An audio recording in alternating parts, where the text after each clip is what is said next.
maganda na ako dyan. Pero yung dati kong picture, hindi pa ganyan. So, ano po ako, 25 years po ako nagtatrabaho sa isang factory. Electronics factory po yun. So, meaning, maraming radiation, di ba? Kanina, diniscuss ng first speaker na yung radiation is not good sa ating katawan, tama? And then, after 25 years, ang aking buhay, trabaho-bahay, mukhang pera, kasi breadwinner. Kaya naman, alam mo kung anong ginawa ko, ma'am? Kumakain ng lahat ng diniscuss ng first speaker. Tosino, langgonisa, hotdog, lahat yan. Pansit Canton, lahat ng mabilis. Kasi gusto mo matulog agad, gusto mo papasok ka na, malilate ka, di ba? So, alam nyo, ilang taon po akong perfect attendance sa company namin. Grabe, no? Nag-slides pa ako sa, sa floor. Kasi ayoko malate. Kailangan 6:00 ang punch mo. Eh, pag na-late ka, 6:01, wala na yung isang taon mo. Diba? Babayaran ka lang naman. Pero hindi ko na sasabihin kung magkano bayad, diba? Pero may award. Dahil dyan, sa sobrang sipag mo, hindi mo na namalayan yung itsura mo, hindi na bagay sa edad mo. Tapos yung sakit mo, nalaman mo na lang, pag-check up, stage 2B, cancer sa ovary. Oh, masaya, di ba? Masaya? Saan yung mga guests? Masaya, di ba? Kung may cancer? Oo, noon, malungkot po ako. Pero ngayon, ang saya-saya ko kasi nagka-cancer ako. Di ba? Si ate tawa ng tao, magsa-sign up na to. Alam mo yan, dahil sabi ko, Lord, kunin mo na ako kasi bakit ako nagka-cancer? Dami namang salbahe, ako pa napili. Di ba? Kasi breadwinner po, siya man na magkakapatid, tumulong magpaaral, kaya nga mukhang pera, pati holiday, Biyernes Santo lang din pinasukan, paulit-ulit ganun ang buhay ko, nakalimutan ko ang sarili ko, nakalimutan ko mahalin ang sarili ko kasi dahil sa pagmamahal saan? Pamilya. Sa pamilya. Lahat tayo ganun, di ba? Yeah. Nakakalimutan natin sarili. And then, grateful ako forever kay National Marketing Director, Miss Ellen Jo Cristobal. Palakpakan natin. Forever ako nagpapasalamat sa kanya kasi introducing one bottle of Intra. Alam niyo ba kung ano po ang nangyari?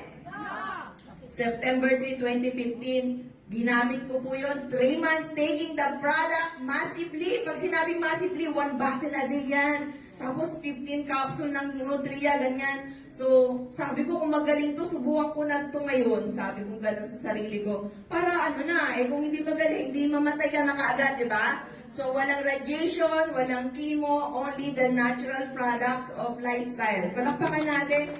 3 months, cancer-free ang inyong lingkod. Di ba? So, sabi ko, that time na may cancer ako, I was crying. Sabi ko, Lord, hindi ako lumalabas ng bahay kasi di ba malungkot pag nagkasakit ka ng cancer, tama?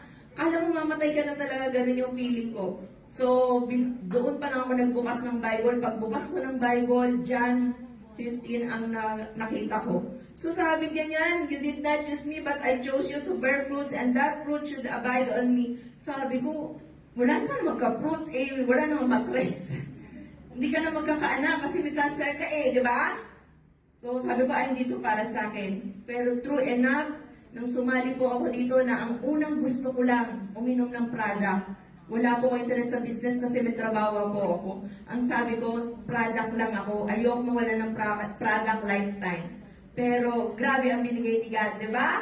So blessing pala yung pagkaka-cancer ko, kaya maging masaya pag may cancer. Kasi may solution na, natural natin. So, ayan ang binigay ni Liza sa akin. Pag-attend ng mga trainings, di ba? Dami natin trainings dito. So, lahat ng events. So, pinakita kanina, grabe noon, mga awards. Hindi ko na malayan yung cancer ko, pinalitan ni Lord ng award. So, umiiyak pa ako, di ba? Nung nagka-cancer, umiiyak. Nung binigyan ng award, umiiyak pa rin, di ba? Iyakin, travels, international, local, marami pong travels dito, magsasawa kayo. May free travels at meron naman travels na ikaw magbabayad kasi meron ka na income. Yeah. So, diyan ko rin naranasan maglaro sa bundok ng yelo. Napakasarap. Kasi hindi po natutunaw ang yelo doon. Diba? Sa Japan, sa Korea, na-experience ko po yan. So, ano pa binigay ni Liza? Mga investment. Walang lisensya, hindi mo mag-drive, pero bibili ka ng kotse dito. Kasi mainit sa labas, di ba? Dapat may kotse. So, yung mga investments, so mga leaders dito, this business is not just selling Intra. This business is building a leader.